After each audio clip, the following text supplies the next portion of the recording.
Greetings and welcome back to King of Many Nations. The year is 1444 and we have entered the EU4 era.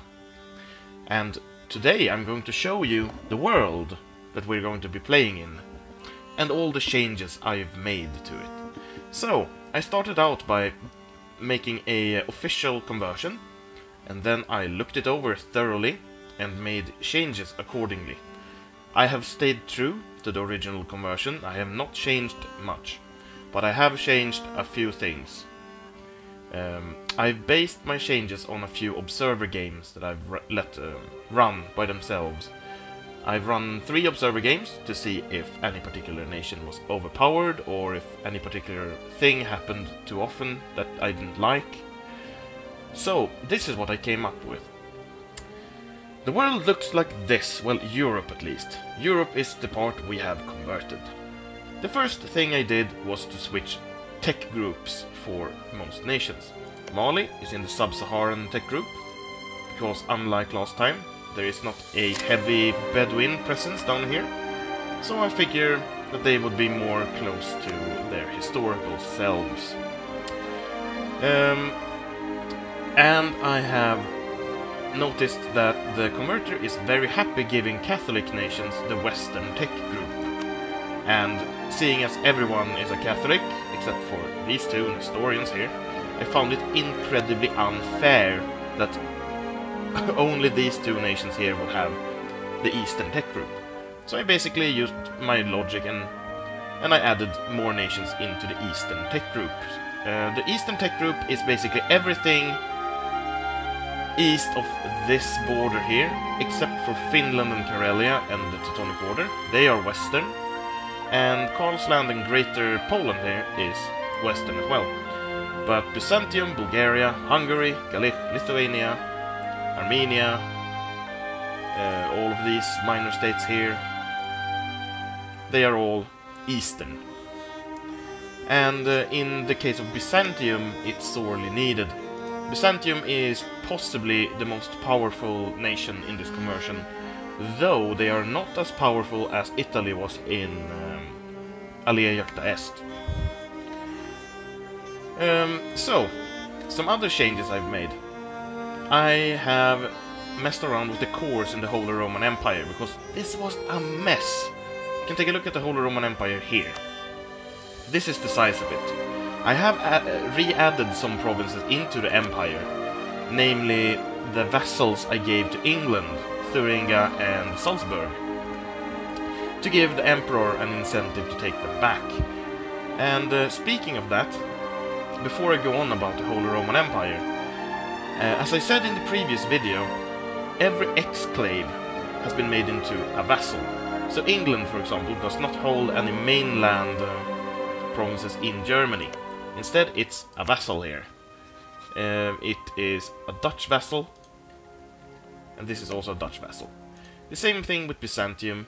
They did not have a land connection to this part here, so I made it into a vassal.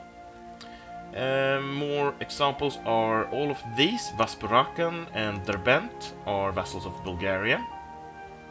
And let's see, the Najibids and the Hassans are vassals of the Arabian Caliphate.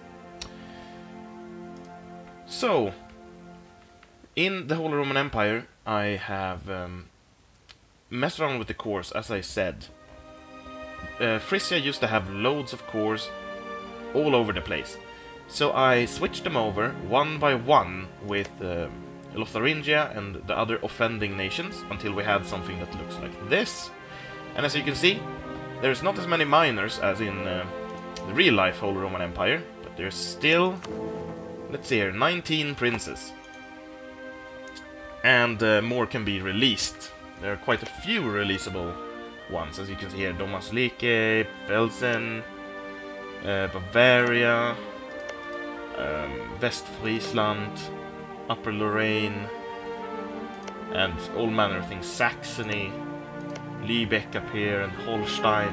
There's many. And in the observer games, I've seen various nations being released, so they are releasable, all of them. And before you ask, Austria is not Austrian, it's Dutch, and thus they have the Dutch ideas. So that's the Holy Roman Empire. It's working quite well, I have to say. And lots of interesting things happen here, and they are not too weak while compared to the United Nations like France. So, some other changes I've done. I'll take them in no particular order. France here. I gave them cores on Italy, because Italy has been a part of France for I don't know how long. Seriously, it's been so long, and it's almost entirely cosmopolitan, with only a few pockets of Italian left. Italy, on the other hand, as you can see, it's on the decline. They were cosmopolitan in culture, but I changed it to Italian because it made sense. So if Italy resurges, they probably won't, but they can, and if they resurge, they're not just another France.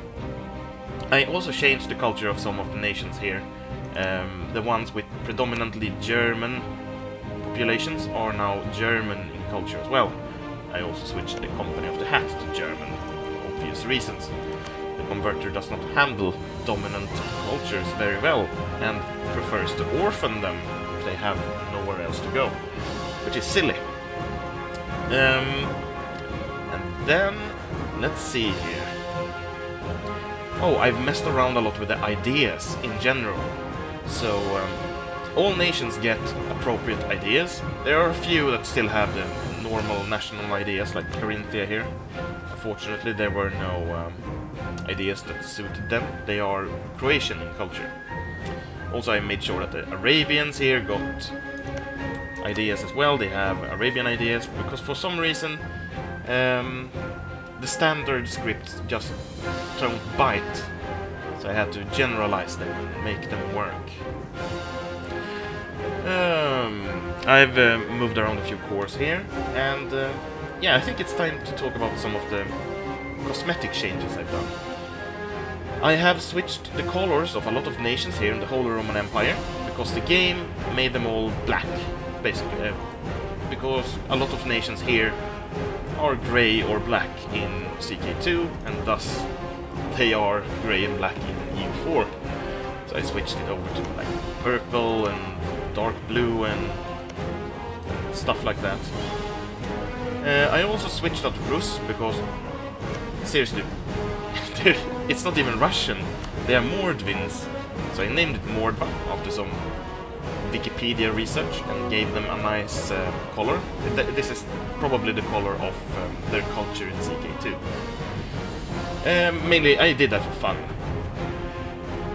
Lithuania is Russian, it's the proper Russia, but I kept the name Lithuania because that's what it is. I couldn't find a nice name for the Ilkhanate, so they'll just be called the Ilkhanate.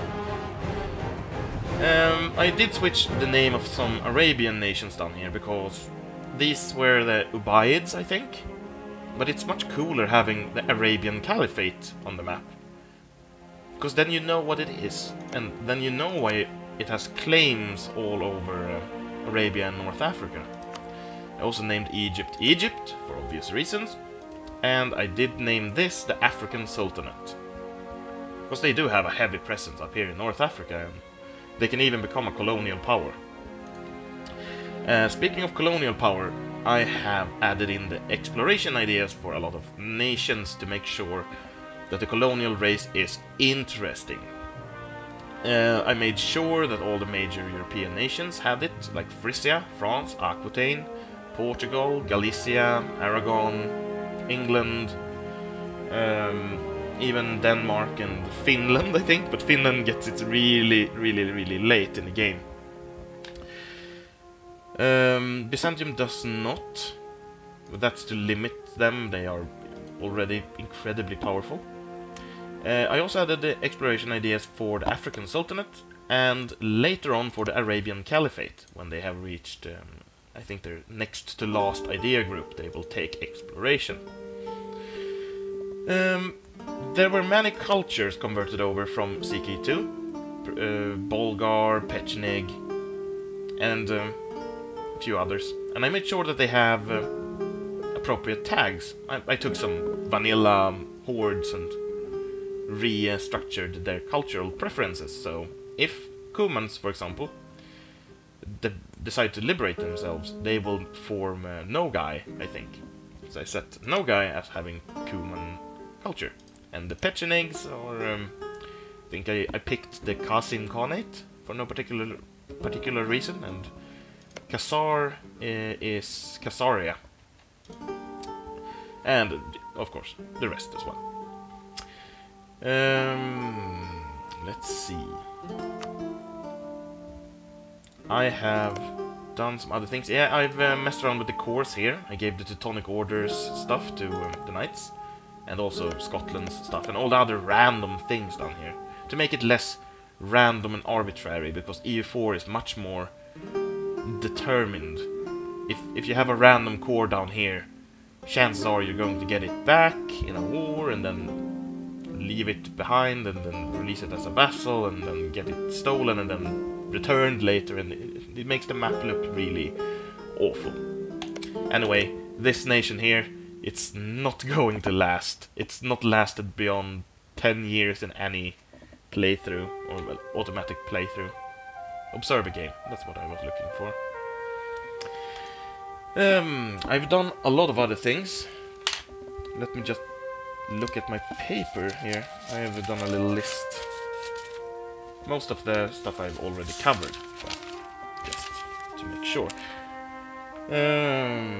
I made sure to make the Timurids a horde.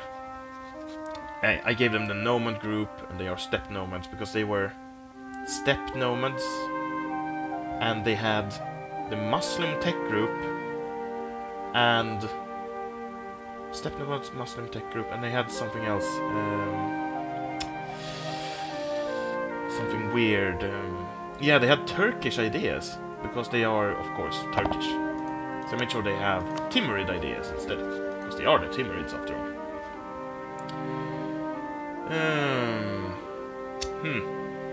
Oh, I made the Knights of Santiago into Basque culture.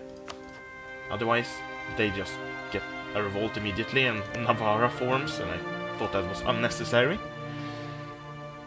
And, well, I did... Oh yeah, I removed some cores from certain nations. Like Iraq here had cores randomly across... They had cores here, and there, and here, and they got returned in wars, and the map just looked so weird, so I had to remove them.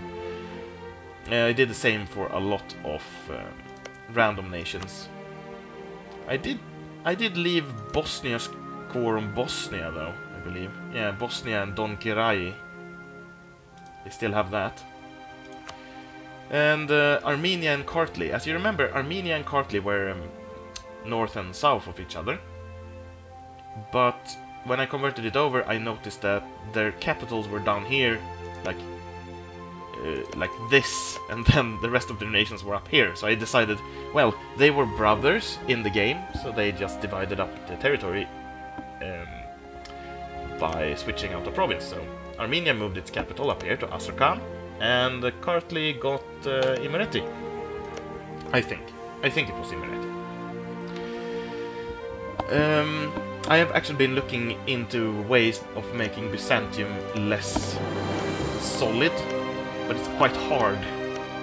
I was thinking of splitting up this as Crimea, but they would just have reabsorbed it immediately anyway. Though Bulgaria actually works as a stopping force, in no observer game have Byzantium gobbled up Bulgaria quicker than in 400 years, I believe. And Bulgaria has always been a force for at least 200 of them, a force to be reckoned with. Nicaea and Thessalonica, they will be gobbled up quickly, I might add. And I believe that's most of it, actually. I am very satisfied with this world here. I've worked hard making it comprehensible. Oh, by the way, as you can see, Denmark here had low crown authority, so all of these are its vassals. And Denmark is still very powerful. They have succeeded in all 3 games, all 3 observer games. Even though Sweden looks large, they have the weakest army in the world or something like it. And Denmark just crushes them and takes it all back. So they have cores everywhere. Well, almost everywhere. Actually, they don't, but they still take it all. The Mordva here, the Mordvins always get destroyed by the AI. They have succeeded once, though, so... I am very pleased with how different the results have been in the various Observer games. They've been very, very different. So I'm looking forward to this when I am in here playing various nations. See if I can stir up things a bit. Yeah, Portugal here is the other nation with low crown authority. They have these vassals: Portucale, Seville, Cordoba, Toledo.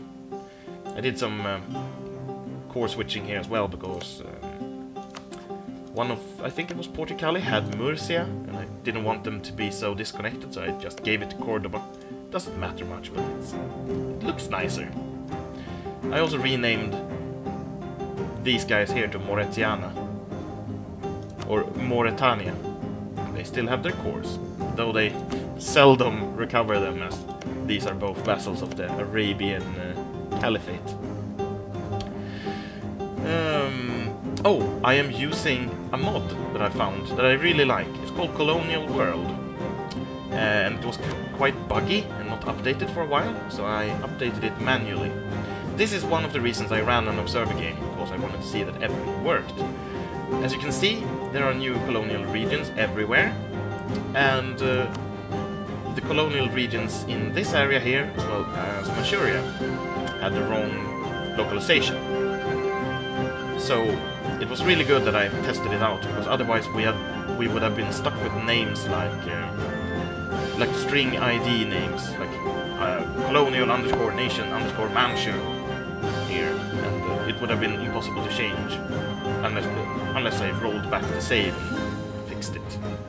So all of that is fixed, and I really prefer using the colonial regions like this because it just makes the game more fun. I love colonial nations. They look awesome.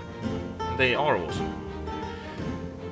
Some wonky stuff can appear, like in one game, Russia's capital got disconnected from the steppe.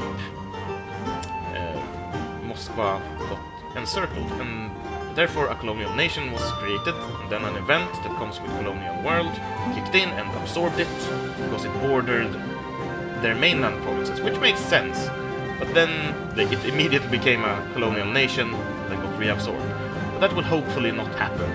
It seems like an edge case. Anyway, I really look forward to playing this, and I hope you are as excited as I am. So I'll see you in the first episode of King of Many Nations EU4 campaign. Thank you for watching.